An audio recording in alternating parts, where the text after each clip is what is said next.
Start करते हैं। Question number 115 पे थे हम लोग।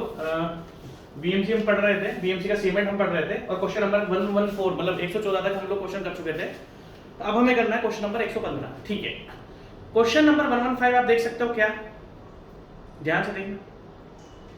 Pick up the incorrect statement applicable to the field test of good cement. Pick up the incorrect statement applicable to the field test of good cement. अगर हम field test of good cement की बात करते हैं कि जब अगर हमारा मान लो हम साइट पे इंजीनियर्स हैं, हमें सीमेंट मिलता है। देखो भाई साहब, दो चीजें हो सकती हैं। जो बड़े बड़े प्रोजेक्ट्स होते हैं वहां पर कंक्रीट आपको प्रिपेयर्ड मिलता है इन टीएम्स। जो बड़े बड़े प्रोजेक्ट लाइक हमने जो प्रोजेक्ट्स करवाए उसमें हमने कभी भी साइट पर कंक्रीट नहीं बनाया है, हमारे पास आते हैं टीएम्स, ट्रांजिट मिक्सचर्स। अब अगर मान लो कुछ जगह ऐसा हो सकता है, क्योंकि मैंने तो आज तक कंक्रीट अपनी साइट पर नहीं बनवाया है, हमारे पास तो टीएम्स आते हैं। और टीएम्स कहां से आते हैं? आपके बेजिंग प्लांट से। बड़ी बड़ी कंपनीज होती है, वो बेजिंग प्लांट से बनाती है अपना और अपना कंक्रीट भेजती है। तो दैट मींस जो बेजिंग प्लांट है वहां पर भी एक इंजीनियर होता है, वो इंश्योर करता है कि इसमें water cement ratio, cement content या एडवेंचर्स या सुपर प्लास्टिसाइजर्स, वो बेजिंग प्लांट के इंजीनियर का काम है। हमें साइट वाले बनते हैं तो हम तो साइट पर खड़े होकर कंक्रीट डालते हैं, बस हम उसका जो बेडशीट होती है उस बेडशीट पर देखते हैं कि भैया क्या क्या इसमें चीजें हैं। बट कभी कभार ऐसा हो सकता है कि मान लो आपने, मेरे कुछ स्टूडेंट्स हैं कोटा के, उन्होंने क्या करा, वो ठेकेदार बन गए। वो क्या बन चुके हैं? वो ठेकेदार बन चुके हैं। वो घर बनवाते हैं, है ना, ठेकेदार भी होते हैं स्टूडेंट है, घर बनवाते हैं, घर का ठेका ले लेते हैं।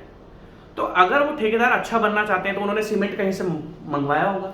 अब क्या है, मान लो मेरे जो स्टूडेंट्स हैं कोटा के, वो ठेकेदार है, घर के ठेके वो उठा रहे हैं, घर बनवा रहे हैं, तो उनके पास क्या होता है, जहां पर वो घर बनवा रहे हैं वहां पर क्या आ जाएगा? सीमेंट आ जाएगा। अब सीमेंट कहां पर आ चुका है? जहां पर हम घर बनवा रहे हैं दैट मींस सीमेंट हमारा आ चुका है एट साइट। साइट मतलब फील्ड। तो मेरा जो स्टूडेंट है अगर वो अच्छे से काम करना चाहेगा, तो वो सीमेंट को टेस्ट जरूर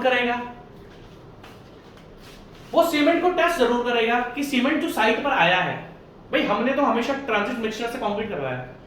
मैंने कभी अपनी लाइफ में कंक्रीट प्रिपेयर नहीं करवाया, क्योंकि मेरे प्रोजेक्ट्स होते हैं बड़े बड़े, हमने बड़े बड़े प्रोजेक्ट्स में काम करा है, तो मैंने कभी बनवाया नहीं है। बट जो बनवा रहा है, घर बनवा रहा है या छोटे छोटे बिल्डिंग्स बनवा रहा है, वो तो कंक्रीट साइट पर, उसके लिए बेजिंग प्लांट से कंक्रीट नहीं आता है। अब फील्ड टेस्ट का मतलब है कि कंक्रीट आपका सीमेंट या कंक्रीट, नाउ फील्ड टेस्ट, आपको कंक्रीट तैयार करना है तो कुछ सीमेंट के फील्ड टेस्ट होते हैं। कौन कौन से फील्ड टेस्ट होते हैं अगर हम बात करें? सबसे पहले तो डेट ऑफ मैन्युफैक्चरिंग देखो। डेट ऑफ मैन्युफैक्चरिंग, सबसे पहले आपको सीमेंट बैग पर डेट ऑफ मैन्युफैक्चरिंग देखनी है। What is date of manufacturing? Cement किस तारीख को, भाई सीमेंट की भी तो एक्सपायरी डेट होती है। क्यों होती है? क्योंकि समय के साथ सीमेंट की स्ट्रेंथ डिक्रीज होना स्टार्ट होती है। मान लो आज की तारीख में मैं 6 साल पुराना सीमेंट बैग यूज कर रहा हूं, अरे 6 साल पुराना सीमेंट बैग यूज कर रहा हूं, तो समय के साथ सीमेंट की स्ट्रेंथ क्या होती है? डिक्रीज होती है। तो अगर हम फील्ड टेस्ट की बात करेंगे तो सबसे पहला पॉइंट क्या है कि आपको डेट ऑफ मैन्युफैक्चरिंग देखनी है। सीमेंट बैग पर कितना है, उस पर लिखा होगा कि सुटेबल टाइम के लिए आप सीमेंट को यूज कर सकते हो। भाई दवाइयां भी तो एक्सपायरी डेट वाली होती है, वैसे सीमेंट का भी है। तो आपको सबसे पहले काम करना है डेट ऑफ मैन्युफैक्चरिंग देखना है। क्यों देखना है? With the time strength of cement decreases. भाई मॉइस्चर आ गया, ये आ गया, वो आ गया, ठीक है। अगर हम सेकंड फील्ड टेस्ट की बात करें तो सेकंड फील्ड टेस्ट हमारा क्या होना चाहिए? कलर उसका यूनिफॉर्म होना चाहिए। जो भी सीमेंट है वो एक कलर का होना चाहिए, उसमें दूसरी चीजें नहीं होनी चाहिए। व्हाइट कलर दिख रहा है तो उसमें सॉल्ट्स हैं। दैट मींस सीमेंट, जो आपका सीमेंट का जो बैग आया है, हम अपने राजस्थान के लैंग्वेज में बोले तो कट्टा बोलते हैं, सीमेंट का कट्टा। कट्टे तो बहुत तरीके के होते हैं, बट हमारे यहाँ पर बोला जाता है सीमेंट का कट्टा। अब आपके यहाँ पर क्या बोला जाता है मुझे नहीं पता। राजस्थान में जो सीमेंट बैग होता है उसको सीमेंट का कट्टा बोला जाता है।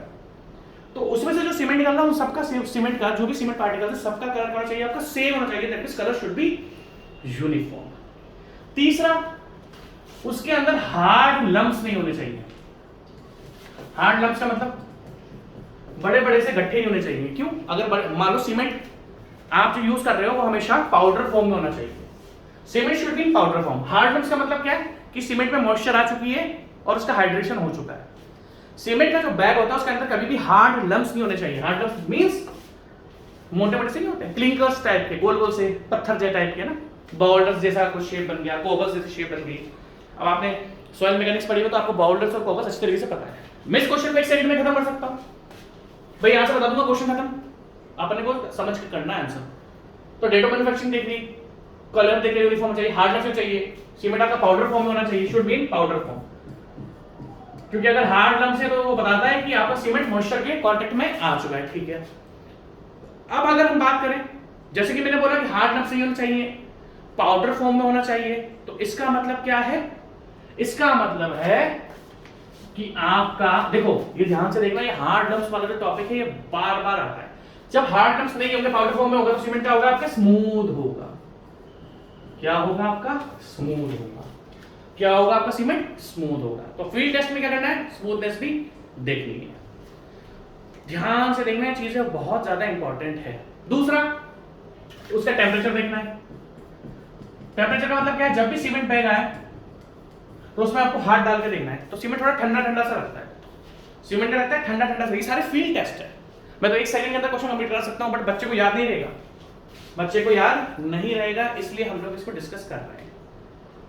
टेम्परेचर थोड़ा ठंडा ठंडा लगना चाहिए। और क्या टेस्ट करते हैं? Water sinking test. अब वाटर सिंकिंग क्या होता है कि जब हम सीमेंट को किसी बाल्टी में, मान लो पानी है, बकेट के अंदर पानी है, बकेट के अंदर क्या है आपका? बकेट के अंदर पानी है।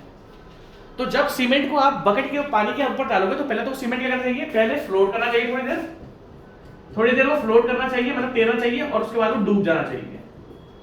तो अगर हम वाटर सिंकिंग टेस्ट करें, सीमेंट को हमने मान लो किसी बकेट में डाला, तो पहले वो थोड़ा बहुत फ्लोट करना चाहिए, और फ्लोट करने के बाद वो डूब जाना चाहिए। और टेस्ट पढ़े, ग्लास टेस्ट। अब ग्लास टेस्ट क्या होता है? हम सीमेंट ग्लास टेस्ट, ये भी एक फील्ड टेस्ट है। अगर हम ग्लास टेस्ट की बात करें तो ग्लास टेस्ट क्या है भाई? सीमेंट का हम एक पेस्ट बना लेते हैं और उसको 24 घंटे के लिए पानी के अंदर, मान लो एक पतली सी ग्लास की ट्यूब है, इसमें हमने सीमेंट का पेस्ट बना लिया। इस सीमेंट पेस्ट को हम क्या करेंगे? सीमेंट पेस्ट बनाकर इस ग्लास को, पतला सा ग्लास होता है जिसमें ब्लड टेस्ट करते हैं, हमारा ब्लड टेस्ट देखा ना, वो सुई चुबा के एक पतली सी प्लेट होती है, उसमें चुबा के फिर वो फैला देता है। ब्लड टेस्ट तो कराया होगा सबने, ऐसा तो कोई होगा नहीं आज तक जिसने ब्लड टेस्ट नहीं कराया होगा। तो पतला सा ट्यूब, वो नहीं होता, पतली टाइप की होती है ग्लास की, तो उसमें क्या करते हैं? सीमेंट पेस्ट बना लिया और पानी के अंदर रख दिया 24 घंटे के लिए। 24 घंटे के अंदर आपका सीमेंट एक तो सेट होना चाहिए, सीमेंट शुड सेट, पानी के अंदर भी सीमेंट सेट होना चाहिए विदाउट क्रैक्स, और उसके अंदर क्रैक्स डेवलप नहीं होने चाहिए। तो ये कुछ मोटे मोटे टेस्ट है। हमने क्या पढ़ा? सबसे पहले डेट ऑफ मैन्युफैक्चरिंग देखनी है, उसके बाद आपका कलर देखना है, सीमेंट का यूनिफॉर्म ही नहीं है, उसके बाद आपको हार्ड लम्प्स देखना है। हार्ड लम्प्स का मतलब क्या है कि भाई गड्ढे तो नहीं बन गए उसके, गड्ढे बन गए तो मॉइस्चर कांटेक्ट में, पाउडर फॉर्म में चाहिए, स्मूथ, उंगली के बीच में रहोगे तो सीमेंट स्मूथ होना चाहिए, जैसे पाउडर नहीं होता, पाउडर होता है ना सॉफ्ट सॉफ्ट, वैसे सीमेंट भी आपको स्मूथ होना चाहिए। टेम्परेचर चाहिए, थोड़ा ठंडा लगना चाहिए। ठंडा क्यों लगना चाहिए? वो इशू करता है कि मॉइस्चर के कांटेक्ट में नहीं है, क्योंकि अगर मान लो वो मॉइस्चर के कांटेक्ट में आ गया तो उसमें हीट ऑफ हाइड्रेशन हो जाएगा और उसके बाद वो आपको ठंडा नहीं लगेगा। वाटर सिंकिंग टेस्ट देख लिया, पहले बाल्टी के ऊपर डालेंगे तो पहले फ्लोट करना चाहिए, उसका डूब जाना चाहिए। और लास्ट में हमारा ग्लास टेस्ट। अब देखो क्वेश्चन करते हैं, pick up the incorrect statement. आपको मैंने अभी सारे करेक्ट पॉइंट बताए, मैंने आपसे अभी जितने भी फील्ड टेस्ट डिस्कस करे वो सारे के सारे करेक्ट पॉइंट्स हैं, और हमें करना क्या है? हमें इनकरेक्ट देखना है। ठीक है, when one thrust one's hand, मतलब एक आदमी कोई हाथ डालता है into a bag of cement, one should feel warm, one should feel warm। नहीं भाई साहब, गर्म नहीं लगना चाहिए, हमें क्या लगना चाहिए? ठंडा लगना चाहिए। नेक्स्ट ऑप्शन देखते हैं, the color of cement is bluish, नहीं ग्रेइश होता है। सीमेंट का कलर क्या होता है? ग्रेइश, ब्लूइश थोड़ी है, ब्लू आइज थोड़ी है। ठीक है, the color of cement should be grayish। A handful of cement thrown into a bucket, क्या बोला इसने? ये वाटर सिंकिंग टेस्ट कर रहा है कि जब आप बकेट में सीमेंट डालते हो, cement should sink immediately. No, सबसे पहले सीमेंट फ्लोट करता है थोड़ी देर, और फ्लोट करने के बाद सिंक करता है। सिंक कब करेगा?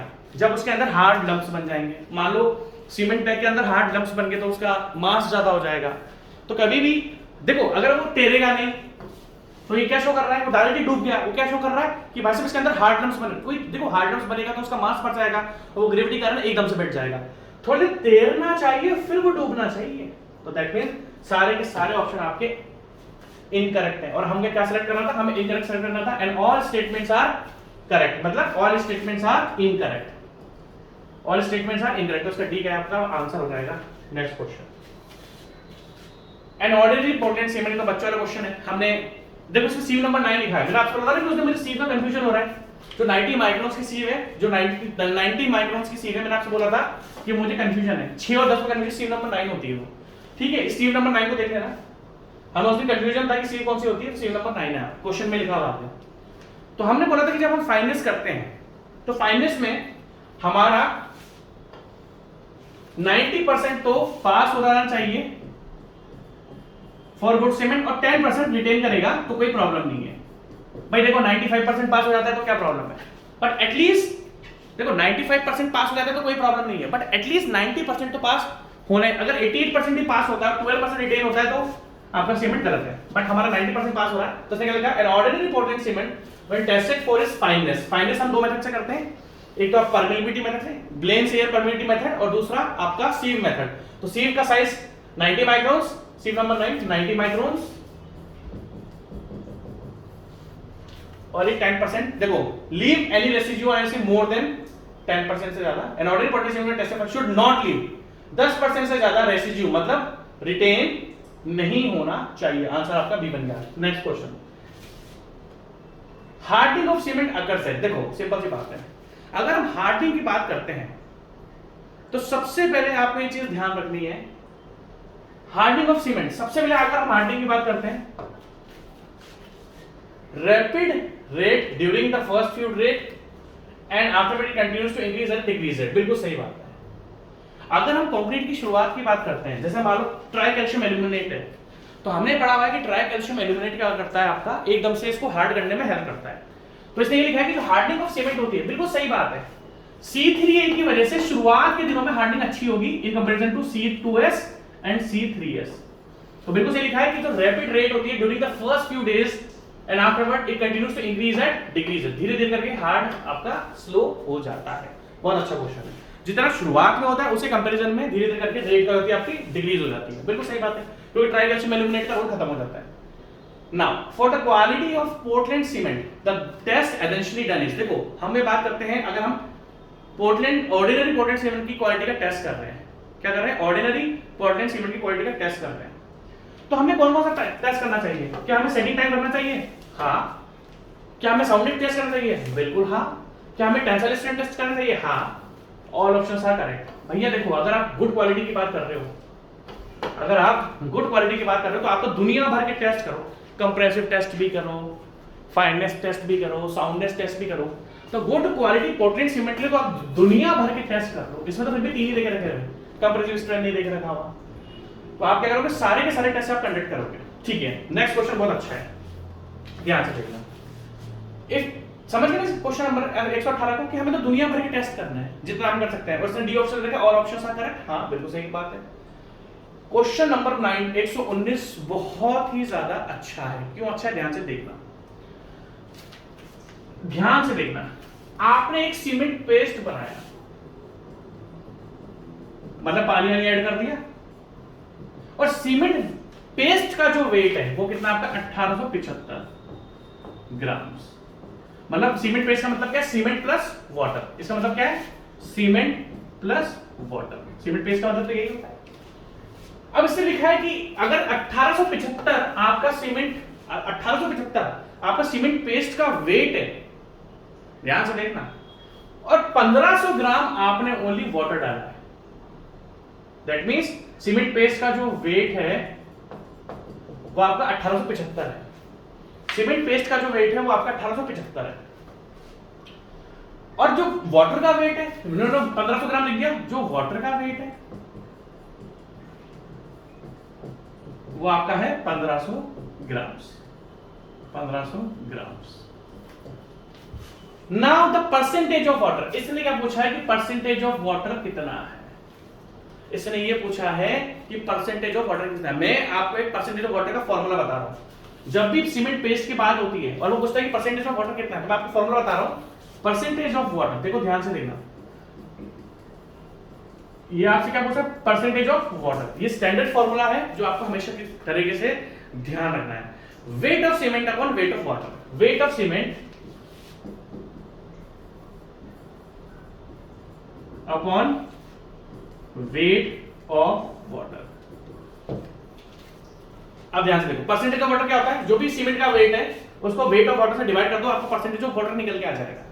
देखो अगर मैं ध्यान से देखूं, सीमेंट पेस्ट में कितना था 1875, वाटर कितना है इसमें, तो वेट ऑफ सीमेंट क्या है 1875 में। अगर मैं वेट ऑफ सीमेंट की बात करूं, अगर मैं आपसे वेट ऑफ सीमेंट की बात करूं तो 1875 में से 1500 माइनस कर दो 1800, क्योंकि टोटल सीमेंट पेस्ट का ये वाटर है आपके पास 1875, 1875 माइनस 1500, 375 कितना आ गया 375 ग्राम।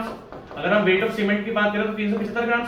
अब देखो परसेंटेज ऑफ वाटर क्या होगा, weight of cement divided by weight of water, तो that means 375 divided by weight of water कितना था 1500 ग्राम, 1500 ग्राम इनटू 100, क्योंकि हम परसेंटेज में कैलकुलेट कर रहे हैं। कैलकुलेटर क्या है, 375 डिवाइडेड बाय 1500 कितना हो गया 375 divided bye 1500 which is equals to 0.25, और 0.25 को 100 से मल्टीप्लाई करूंगा is equals to 25%। लिख लो इसको, इंपॉर्टेंट क्वेश्चन है, फॉर्मूला ध्यान रखना हमेशा, इससे बहुत क्वेश्चंस आते हैं इन चीजों से। ठीक है, लिख लिया होगा, लिख लेना इसको। अब देखो लास्ट में चल रहा है तो स्पीड बढ़ेगी। Now hydration of cement is due to chemical action of water. Hydration आपको बहुत अच्छी तरीके से पता है, हाइड्रेशन क्या होता है, जब एक हीट ऑफ हाइड्रेशन जनरेट होती है, जब सेट होना स्टार्ट होता है तो एक हीट ऑफ हाइड्रेशन निकलती है। तो हाइड्रेशन ऑफ सीमेंट का मतलब क्या है, जब सीमेंट कंक्रीट के अंदर हीट जनरेट हो जाती है। अगर हम हीट जनरेट की बात करें, अगर हम हीट जनरेट की बात करते हैं कि भाई जो हाइड्रेशन ऑफ सीमेंट होता है, मुझे आप एक चीज बताओ, क्या C3A के टाइम पर हीट ऑफ हाइड्रेशन निकलती है? हाँ सर निकलती है, मैंने आपको वैल्यू भी बताई थी। क्या C3S के टाइम में हीट ऑफ हाइड्रेशन निकलती है? हाँ सर बिल्कुल निकलती है। क्या C2S के टाइम पर हीट ऑफ हाइड्रेशन निकलती है? हाँ सर बिल्कुल निकलती है। आपको ये ध्यान रखना है कि इन तीनों की मैं आपको हीट ऑफ हाइड्रेशन की वैल्यू भी दिखा चुका हूं। अगर मैं आपसे बात करूं तो इन तीनों की हीट ऑफ हाइड्रेशन की वैल्यू भी मैं आपसे डिस्कस कर चुका हूं। तो अगर बात करें कि हाइड्रेशन तो सर देखो इन तीनों की वजह से ही होता है सर, और ऐसी बात नहीं है, टेट्रा कैल्शियम एल्यूमिनियम फ्राइड में भी हीट ऑफ हाइड्रेशन होती है, इन चारों में हीट ऑफ हाइड्रेशन होती है।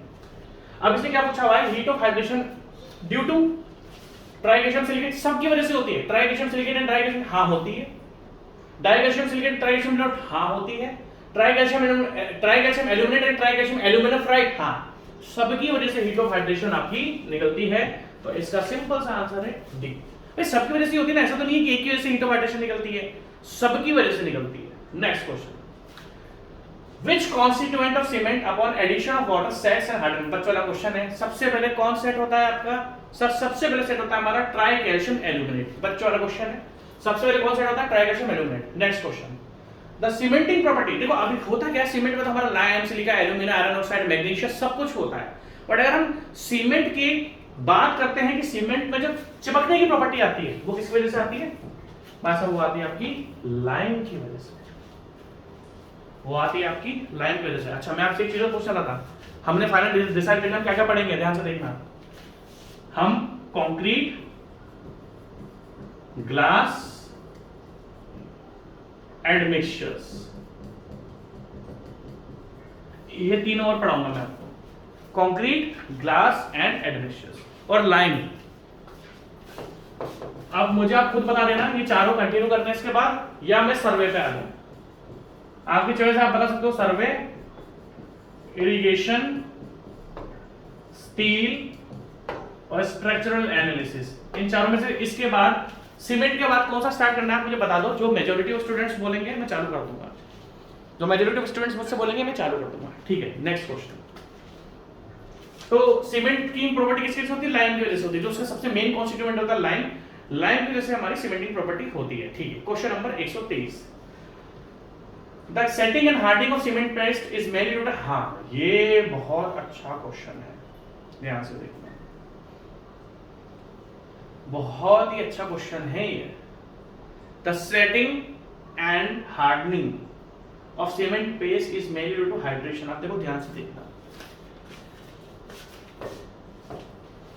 बहुत ही अच्छा क्वेश्चन है ये। अगर मैं ट्राई कैल्शियम एल्यूमिनेट की बात करता हूं तो ट्राई कैल्शियम एलिमेंट शुरुआत के 24 घंटे में रहता है और इस स्ट्रेंथ का कुछ इसका रोल नहीं होता। अगर मैं पूछूं क्या इन्होंने इस क्वेश्चन में शुरुआत में लिखा है अर्लियर, ये बहुत ही अच्छा क्वेश्चन है, आपको ध्यान से देखना पड़ेगा। क्या इस क्वेश्चन में इसने कहीं पर भी अर्लियर लिखा है कि जो सबसे शुरुआत की जो स्ट्रेंथ, जो शुरुआत हार्डन होता है वो किसकी वजह से होता है? नहीं लिखा इसने। बहुत अच्छा क्वेश्चन है। देखो इस क्वेश्चन को आपको ध्यान से देखना है, दो चीजें होंगी। एक तो पूछेगा कि इनिशियली मतलब शुरुआत में हार्डन कौन करता है? Try calcium aluminate. बट इसने कहीं पर भी शुरुआत लिखा है?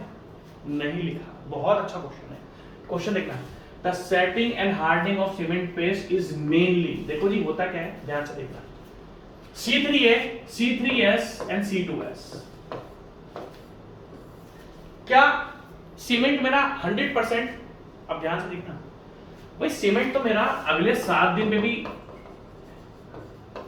अच्छे से सेट होता है। Initial setting time, final setting time, वो तो हमें पता है 30 मिनट या आधा घंटा है। अगर इस क्वेश्चन में वो हमेशा पूछे कि शुरुआत में हार्ड कौन करता है, तो कौन करता है? C3A, बट इसने कहीं पर भी शुरुआत नहीं लिखा है। उसके बाद जो सबसे मेन बॉक्स कंपाउंड रिस्पॉन्सिबल होता है ना, वो कौन सा होता है आपका? C3S, क्योंकि इसमें तो बहुत कम ऑफ हीट ऑफ हाइड्रेशन होती है, तो ये तो तब तक इसकी मतलब सेटिंग तो हो चुकी होती है, हार्डनिंग भी हो चुकी होती है, बहुत लेस अमाउंट में होती है। आप मेरी बात समझने की कोशिश करना। अगर हम क्वेश्चन नंबर 123 की बात करते हैं तो अगर वो शुरुआत की बात करेगा तो C3 आंसर आता है, बट ओवरऑल अगर हम तीनों की बात करें तो सबसे मेन रोल किसका होता है? C3S का, क्योंकि इसने शुरुआत के लिए लिखा। तो आपको ये चीजें देखो थोड़ा ध्यान से देखना पड़ेगा। ट्राई कैल्शियम सिलिकेट, अगर शुरुआत की बात देखो, ओवरऑल की बात करता है, सेटिंग एंड हार्डनिंग के लिए कौन रिस्पांसिबल है? C3S। शुरुआत के 24 घंटे की बात करता है तो C3A। इन जैसे क्वेश्चंस को आपको बहुत ज्यादा ध्यान रखना पड़ेगा वरना कंफ्यूज हो जाओगे। The rapid hardening Portland cement, देखो रैपिड हार्डनिंग, देखो सबसे पहले आपको दो चीजें मैं क्लियर कर देता हूं। दो सीमेंट होता है, एक होता है रैपिड हार्डनिंग, आप कंफ्यूज मत होना, दूसरा होता है क्विक सीमेंट। इन दोनों सीमेंट को लगता तो ऐसा ही है कि सेम है, बट ये दोनों अलग अलग सीमेंट होता है। अगर हम रैपिड हार्डनिंग सीमेंट की बात करते हैं, अगर हम रैपिड हार्डनिंग सीमेंट की बात करते हैं तो रैपिड हार्डनिंग सीमेंट की अगर हम बात करें तो इसमें जो ओपीसी की 7वें दिन स्ट्रेंथ होती है, जो ओपीसी की 7वें दिन स्ट्रेंथ होती है, वो रैपिड में 3rd डे मिल जाती है। आपको देखो ध्यान रखना पड़ेगा, रैपिड हार्डनिंग और क्विक सीमेंट दोनों सिमिलर से लगते हैं, बट ये होते अलग अलग है। अगर हम बात करें कि इसकी इनिशियल सेटिंग टाइम और फाइनल सेटिंग टाइम क्या होता है? Same as OPC. अगर मैं इनिशियल सेटिंग टाइम और फाइनल सेटिंग टाइम की बात करूं इसकी रैपिड हार्डनिंग की, same as OPC. That means अगर हम रैपिड हार्डनिंग सीमेंट, क्योंकि दोनों सिमिलर से लगते हैं, रैपिड हार्डनिंग और क्विक सीमेंट आपके दोनों सिमिलर से लगते हैं, बट ये सिमिलर होते नहीं है। रैपिड हार्डनिंग में क्या फर्क पड़ता है? रैपिड हार्डनिंग में जो ऑर्डिनरी पोर्टलैंड सीमेंट की 7वें दिन स्ट्रेंथ मिलती है, वो रैपिड हार्डनिंग में 30वें दिन ही मिल जाती है। और क्विक सीमेंट की क्या है? इसका इनिशियल सेटिंग टाइम कितना होता है? 5 मिनट। फाइनल सेटिंग टाइम क्या होता है? 10 से 15 मिनट। ध्यान से देख लो, क्विक सीमेंट में, क्विक सीमेंट का इनिशियल सेटिंग टाइम और फाइनल सेटिंग टाइम कम होता है, 5 मिनट 10 मिनट। और अगर हम बात करते हैं रैपिड हार्डनिंग की, तो रैपिड हार्डनिंग का इनिशियल सेटिंग टाइम तो सेम ही होता है, 30 मिनट और 10 घंटा, बट जो इसकी 3rd डे की स्ट्रेंथ है रैपिड हार्डनिंग की, वो ओपीसी के 7वें दिन। तो आपको ध्यान रखना है, रैपिड हार्डनिंग एक अलग टाइप का सीमेंट है, क्विक सीमेंट एक अलग टाइप का सीमेंट है। दोनों में डिफरेंस क्या है? सेटिंग टाइम सेम है, इसका सेटिंग टाइम कम होता है, 5 मिनट और 10 मिनट। फाइनल सेटिंग टाइम 10 से 15 मिनट, ये फाइनल सेटिंग टाइम है इसका, क्विक सेटिंग सीमेंट का। अब क्वेश्चन देखते हैं ध्यान से, क्योंकि बच्चा कंफ्यूज हो सकता है कि सर रैपिड हार्डनिंग और क्विक सीमेंट में डिफरेंस क्या है, तो आपको कंफ्यूज नहीं होना। Next question, the rapid hardening Portland cement is obtained by, देखो सबसे सिंपल सी बात है, मैंने आपको बहुत बार बता के रखा हुआ है, जब भी आप सीमेंट को फाइन ग्राइंडिंग करोगे तो हमें उसकी स्ट्रेंथ जल्दी मिलेगी। मेजर रोल क्या होता है कि जब आप सीमेंट की फाइननेस को बढ़ा देते हो तो उसकी स्ट्रेंथ हमें जल्दी गेन होनी चालू हो जाती है। अब ऐसा नहीं कि सर जल्दी गेन होगी तो उसमें आपको क्योरिंग का बहुत ध्यान रखना पड़ता है, क्योंकि उसमें हीट ऑफ हाइड्रेशन बहुत निकलती है। आप बोलोगे तो फिर हम रैपिड हार्डनिंग सीमेंट ही कर लेते हैं, भाई उसकी क्योरिंग का आपको ध्यान रखना पड़ेगा, उसकी हीट ऑफ हाइड्रेशन ज्यादा होती है।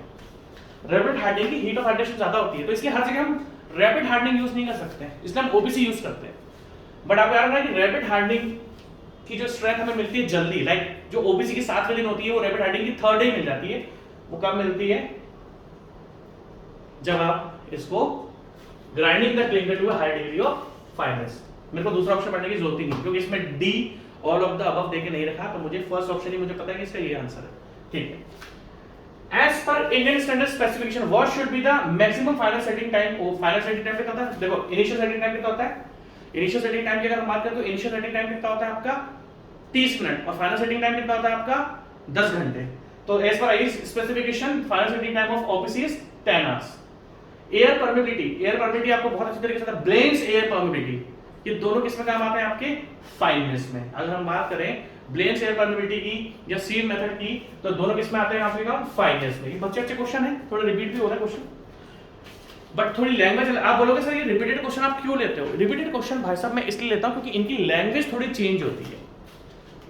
यार एक क्वेश्चन मुझे मिला नहीं है, लॉस ऑन इग्निशन टेस्ट। अब देखते हैं लॉस ऑन इग्निशन टेस्ट का क्वेश्चन मिलता है कि नहीं मिलता। लॉस ऑन इग्निशन देखा ना, इग्निशन टेस्ट, ये लॉस ऑन इग्निशन टेस्ट का क्वेश्चन देखते हैं, कुछ ना कुछ तो मिलेगा।